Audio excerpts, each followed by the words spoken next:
Welcome to Crisis in Perception, where we examine the systems shaping our world one book at a time. It's great to be here. Today, we are walking into the dark.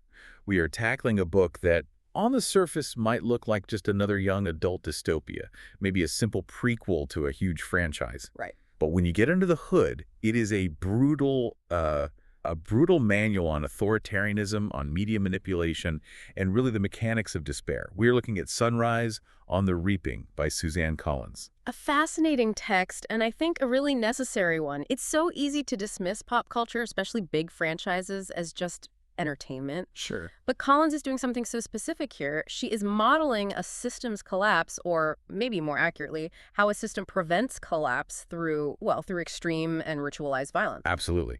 So let's set the stage for this deep dive. Let's establish the framework. We're going to explore how authoritarian regimes use a kind of toxic cocktail of spectacle, scarcity, and psychological terror to enforce obedience. And we're using a very specific case study for that.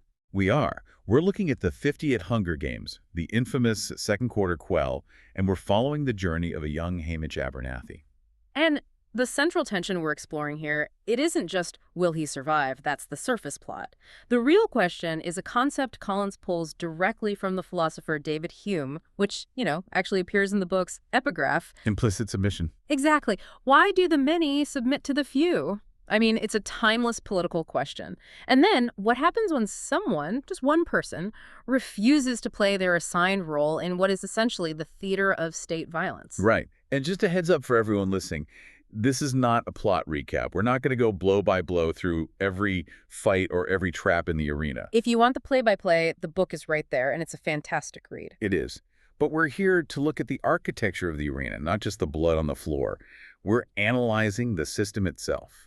We aren't commentators on the games, we're analysts of the Capitol. And that matters because, I think, it exposes how modern systems, not just fictional ones, rely on mediated violence, on curated narratives, to make cruelty seem normal. To normalize it. Yeah. We want to look at the machinery that grinds down the individual. Okay, let's unpack this. Let's start with the book and the context. Most people who know the franchise, they know Haymitch as the grumpy, alcoholic mentor from the original trilogy. But here he's 16. He's a kid. He's 16, he's incredibly sharp, and he's living in the Seam in District 12. And to really understand Haymitch's journey, you have to understand the specific economic pressure cooker he's in from page 1. And the timing is just... Oh, yeah. It's so intentionally cruel. The book opens on the morning of the reaping, and it's his birthday. Which is the first layer of the system's psychological warfare. It's the juxtaposition of a personal celebration, the day you were born, a day about you, with the day the state might sentence you to death. It completely disrupts the natural order of a human life. A birthday is supposed to be about future potential, right? Of course. And the reaping is about the termination of that potential. It's a deliberate perversion of a milestone. He wakes up, his brother Sid wishes him a happy birthday, and his immediate thought isn't about celebration. It's basically, great, I get to sleep in before the terror starts. That internal monologue, right from the jump, it sets the tone. It tells you this isn't a world where joy can exist uncorrupted. Joy is just a pause before the next blow. And you mentioned the economic context. We see that scarcity weaponized right away. Haymitch mentions his shorts are made from a government-issued flour sack. With the words, courtesy of the Capitol, literally stamped on his butt. It's not subtle. It's not meant to be subtle. It's branding. It marks the body as state property. But the real kicker, and the thing we really need to define for anyone who hasn't read the fine print of this universe, is the tesserae system. Right. Let's break that down because it's fundamental to how the games work. Tesserae is essentially a gamble against your own life for food. Correct. If you are of reaping age, so between 12 and 18, you can sign up for tesserae.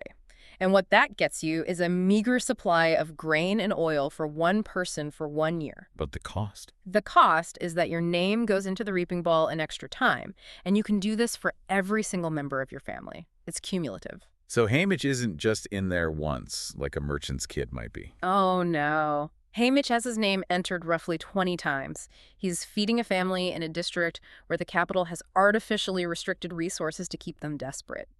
So the system is designed to ensure that the people most likely to die for the Capitol's entertainment are the ones the capital has already impoverished. It's a tax on the poor, paid in blood. It's a perfect feedback loop of oppression. The poverty they create forces you to increase your odds of being selected for their death match. And this isn't just any Hunger Games. This is the Second Quarter Quell. We need to talk about what that means, the double horror. That's the specific cruelty of this event. Every 25 years, the Capitol holds a quarter quell, a sort of supersized anniversary edition of the games with a special twist, a new rule. And the whole point is to remind the districts of their original defeat in the rebellion. It's a memory exercise. Exactly. For the 50th anniversary, the rule is excess. It's pure psychological dominance. The Capitol decides that sending 2 tributes from each district isn't enough punishment. They demand double. 4 kids from each district. 2 boys, 2 girls. 48 children going into that arena. It's the system just flexing its muscles. It's a statement. It's saying, we can take twice as much from you and you will still watch. You will still send them. You have no choice. It creates this sense of overwhelming hopelessness. I mean, just look at the math. The math is brutal. Your odds of survival in a normal year are 1 in 24. In the Quell, it's 1 in 48.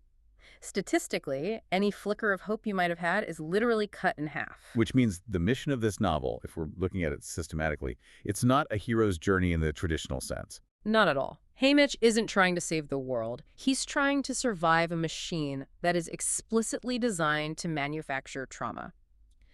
The narrative moves from the poverty of the seam to the luxury of the capital. And what you find is that they're both prisons. One is a prison of lack. The other is a prison of excess and total surveillance. And that brings us right into the core systems analysis. Let's talk about that psychological terror we mentioned his birthday. Oh, the scene on the train. It's grotesque. It's one of those moments that sticks with you because it feels so profoundly invasive. The cake scene. Yes, the cake scene. So Haymitch has been reaped. He's been torn away from his family, from his girlfriend Lenore Dove, who is so crucial to the philosophy of the book. And he's on this luxury train to the capital. And Plutarch Heavensbee, who we know later as this rebel mastermind, but here he's just a young, ambitious propagandist on the way up. he orchestrates a surprise for Haymitch. It's just fascinating and horrifying. They bring out a birthday cake with 16 candles. They sing happy birthday to him, and they film it. They have cameras right in his face. They film it. That's the part that's so chilling. Plutarch wants to capture his reaction. Why? Why would you do that to someone you are actively sending to die? Think about the system design. It's about timing a ritual for maximum emotional impact. You are forcing the victim to participate in his own celebration while he's marching toward his execution. It's disorienting. It's completely disorienting. It asserts total dominance. It says, we control your reality, we control your emotions, we can make you celebrate your own death. It's designed to break his connection to his own internal state, to make him feel like his own life isn't even his. And Haymitch gets it. Yeah. He realizes it instantly. He says he feels like a plaything. The system demands gratitude even for the abuse. It's a double bind. If he doesn't smile, he looks ungrateful on camera, which could cost him sponsors. If he does smile, he looks insane, like he's enjoying this. There's no right move. It's the gaslighting of an entire population. Because the audience in the Capitol, they see this footage and they can tell themselves, see, we treat them well. We're civilized people. We gave the boy a cake. It masks the butchery. It allows the viewer, the consumer of the violence, to detach from the moral reality of what's happening. Which leads us right into our second major insight. Propaganda as reframing murder. The book is just filled with these slogans, these posters everywhere. No peace, no bread, no peacekeepers, no peace. It's a classic binary trap. The system creates a false dichotomy. You have 2 choices. You either have the Capitol's brutal order, the peacekeepers, the games, the starvation, or you have chaos and annihilation. They frame the peacekeepers not as an occupying army, which is what they are, but as the only thing standing between the districts and total anarchy. It's a protection racket on a national scale. There's a banner that calls President Snow Panem's #1 peacekeeper. Which is just Orwellian in the extreme. It redefines the very word peace to mean absolute, terrified compliance. But the most sophisticated piece of propaganda happens at the very end of the book, and we have to talk about the recap. This is where the structural analysis really, really shines. Oh, this part just blew my mind. So, spoilers ahead for the book. Obviously, Haymitch wins. But he doesn't just win by outlasting everyone. He pulls a genuinely rebellious move. 2, actually. Right. He discovers the edge of the arena as a force field, and he uses it to bounce a weapon back at his final opponent. But even before that, He essentially bombed the arena, didn't he? He did. He teams up with a tribute named Ampert from District 3, the tech district. They use these explosive sunflowers, it's a whole chemical design thing with the arena, to blow up a massive water tank and flood a huge portion of the arena. That's a direct attack on the game's infrastructure. It's Yeah. pure rebellion. It's not playing the game, it's breaking the board. It's chaos. It's spitting in the game maker's eyes. But then, after he wins, he's a victor, and he sits down to watch the official recap, the broadcast version of the games that gets sent to all the districts. And it's gone. The bombing, erased. The rebellion, completely edited out of history. The footage they show has the water tank rupturing due to, quote, structural failure or some other incidental damage, not sabotage. That is genuinely terrifying. It's the ultimate expression of power. The recap manipulates reality. It edits the timeline. It makes Haymitch look like a helpless victim who just got lucky, rather than an agent of chaos who deliberately broke their machine. So the truth of what actually happened in the arena. It does not matter. It's irrelevant. The only thing that exists for the public, for history, is the broadcast version. The system absorbs the dissent, it sanitizes it, and it packages it as entertainment. Even the moment where he uses the force field, the weapon bouncing back, is framed in a way that minimizes his agency and makes it look like a fluke. That connects so perfectly to something Plutarch says to Haymitch early on. There's this conversation on the train where Plutarch asks a question that seems to haunt the entire book. He just asks him, "Why do you submit?" This is our implicit submission insight. Plutarch is looking at the raw numbers. He knows the districts vastly outnumber the capital, and he argues that it's an arrangement entered into by fear, yes, but also by opinion. He's quoting Hume without even realizing it. He says the districts have sort of agreed to their own subjugation. And Haymitch, being Haymitch, pushes back hard. He says, it's not submission, it's the gun in the face. It's survival. And the thing is, they're both right. But Plutarch is touching on the deep systemic implication. The system doesn't just rely on guns. It relies on the population believing that resistance is impossible. As Hume said, the governors have nothing to support them but opinion. If that opinion shifts. If the belief in the capital's invincibility cracks, the whole system collapses. The gun is effective, but you can't hold a gun to everyone's head 24/7. You need them to build a prison in their own minds. You need them to believe the system is permanent. But the system has a failsafe for the individuals who don't build that prison, the ones who do resist. And that's our fourth insight, survival as complicity. This is the real tragedy of the victor. Maisie Donner, Haymitch's ally from District 12, who, fun fact, is the aunt of Madge from the original series. She has this beautiful, defiant line. She says they have to paint their own poster. Meaning what? Die with dignity? Make some kind of statement with their death. Exactly. She means refusing to be just another character in the Capitol's bloody script. Don't let them use your blood for their propaganda. Die on your own terms. But the fundamental dilemma of the Hunger Games is that to survive, you must kill. You cannot be a pacifist and win the game. And Haymitch. He wants to live, he has a family waiting, he has a girl he loves. He does. And in the final showdown with the career tribute, Silka, he doesn't just outsmart her. He uses an axe. It's brutal. It's visceral. He survives, but the cost is that he becomes exactly what the Capitol wanted him to become. A killer. A victor. And a victor is just a tool they get to keep in a nicer box. That's it, exactly. He gets the victor's village. It's a golden cage. He is isolated. He is traumatized. And now he is a permanent employee of the state, forced to mentor future children to their deaths year after year. Survival did not equal freedom. By winning, he has actually become more entangled in the system than if he had died in that arena. That is a dark, dark realization. Yes. Let's map this out. We love a good systems map on this show. Who are the main actors here in this machine? Well, at the very top, you have the architect, President Snow. And he's not portrayed as a cackling villain. He views the games as necessary for order. He's terrifyingly rational about all of it. There's that scene where he personally inspects Haymitch's token. The flint striker.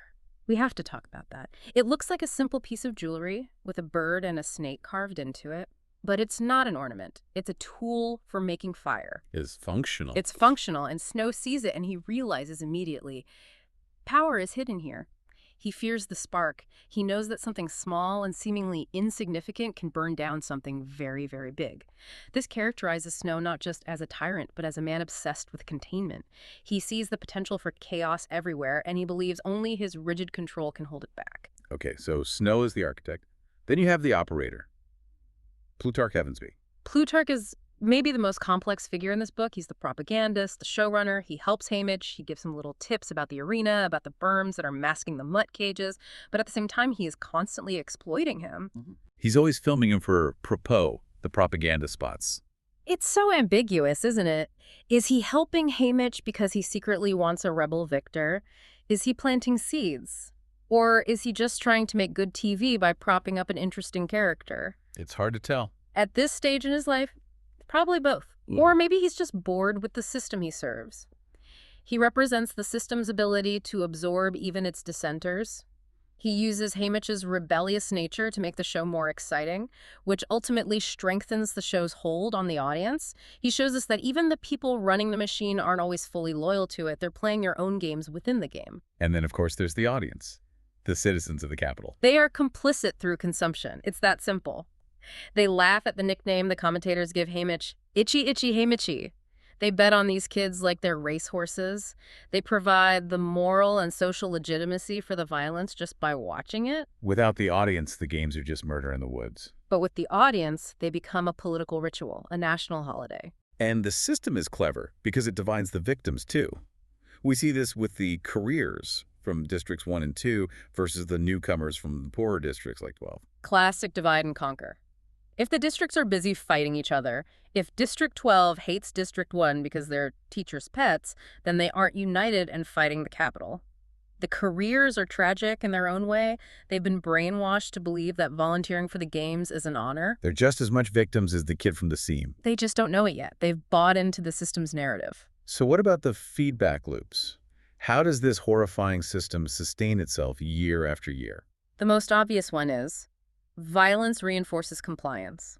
There's a scene early on at the reaping in District 12. A girl named Woodbine, she just tries to run. She makes a break for it right there in the town square. And she gets shot. Instantly. Instantly. In the head. On live television, or, close to it. That single act proves to everyone watching that escape is impossible. It feeds the loop of fear. Everyone sees it, and any instinct they had to rebel is immediately squashed by the visceral reality of death. And then there's the other loop. Yeah. Trauma reinforcing silence. Right. The end of the book shows Haymitch descending into alcoholism. He specifically calls it nepenthe, which is a classical reference to a mythical drug used to forget sorrow. The system breaks him so thoroughly that he can't become a leader for a rebellion. Not yet, anyway. The trauma silences him for decades. And you mentioned incentives earlier. The whole sponsor system. It's the gamification of survival. It's brilliant in a sick way. If you play the character the Capitol wants you to play, the rascal, the beast, the tragic lover, you get gifts, you get food, medicine, weapons. If you defy them, you starve. Or worse. Or worse, you get poison. Which brings us to the milk pitcher. Oh, a chilling detail. A pitcher of fresh milk is sent to Haymitch in the arena. It looks like a gift from a sponsor. But he immediately suspects it's poison. It's a test from Snow. A loyalty test. It's Snow asking, will you drink the Kool-Aid? Will you submit? After all this, will you still trust a gift from us? He doesn't drink it. No, but the psychological weight of it, just knowing that a gift could be a trap, that's the system in a nutshell. It corrupts even the most basic act of nourishment. It forces constant paranoia. Let's pivot to the present-day implications. Why are we, here in the real world, spending all this time talking about a book about teenagers fighting to the death? What does it tell us about our systems? I think it's all about what we can call mediated reality. Think about that recap again, the edited version of the games. How often is the official story we see on the news edited to remove nuance, to remove dissent? How often is protest footage framed to look like a riot? Exactly.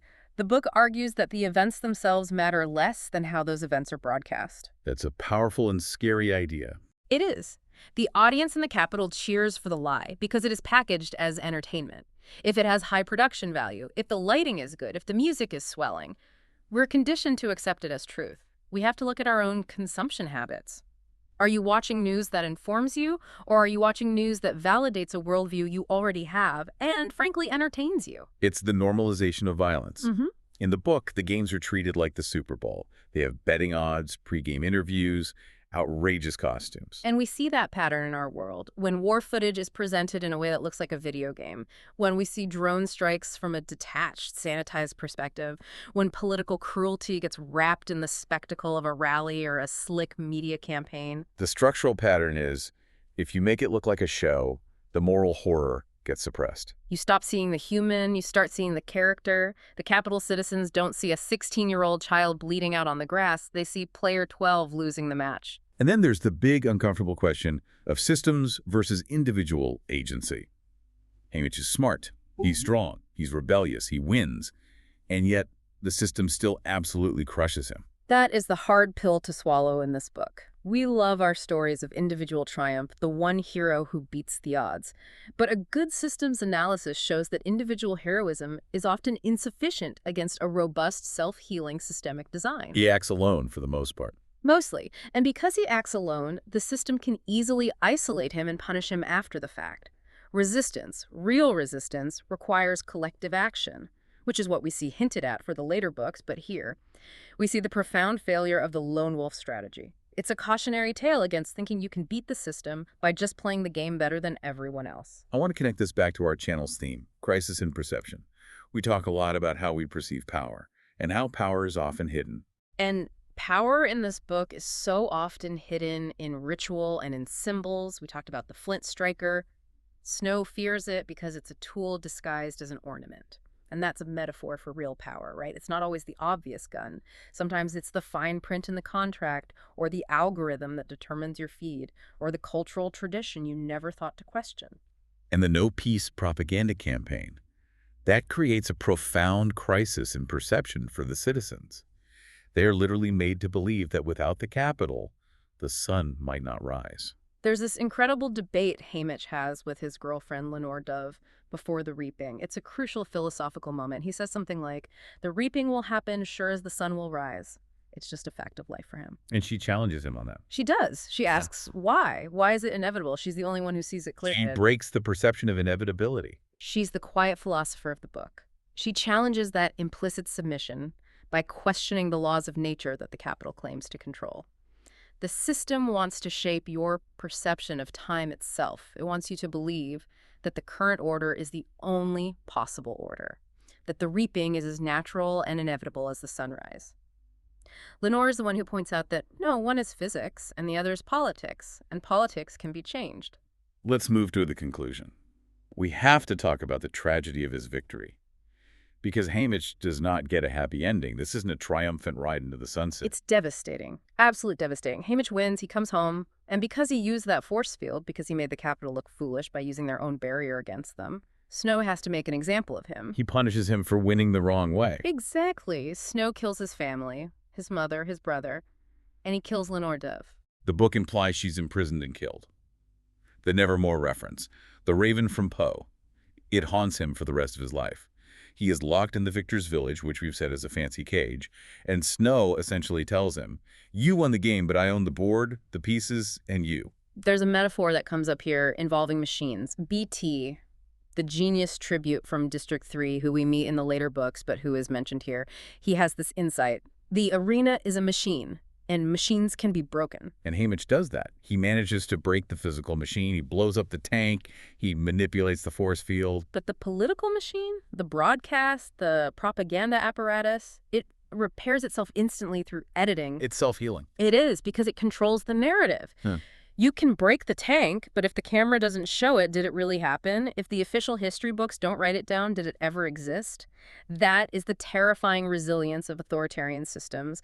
They don't just control the army, they control memory itself. That is heavy, but it's the reality of the text. It is. The book ends with the cycle just continuing. The sun rises on another reaping. Nothing has fundamentally changed. So what does this all mean for us? Why spend all this time dissecting this very dark story? I think it's a provocation. The whole system Collins builds relies on the citizens believing the sun must rise on the reaping, that it is an unchangeable fact of their world. The question the book leaves you with is, what happens when we stop believing in the inevitability of the system? What happens when we realize the machine is built by people and can be dismantled by people? That's the thought. That's the spark that Snow is so afraid of. And that's the thought I want to leave everyone with. The sun doesn't rise on the reaping because of gravity. It rises because people let it. Precisely. This deep dive was based on Sunrise on the Reaping by Suzanne Collins. I highly, highly recommend you read the full text. We've touched on the systems, but the internal monologues, Haymitch's voice, his anger, his grief, are incredibly nuanced and powerful. And the interactions between the tributes, those specific human moments that the Capitol's broadcast tries to erase, they're really worth reading. The humanity is in the details, not the spectacle. This project is free and publicly accessible. If you'd like to support the time, tools, and research behind crisis and perception, you can become a supporter on Patreon. For a shorter visual overview of this topic, see the mini explainer linked in the description. If you enjoy this kind of systems-level analysis, please like, subscribe, and comment with books or topics you'd like us to explore next. Thanks for listening. See you next time.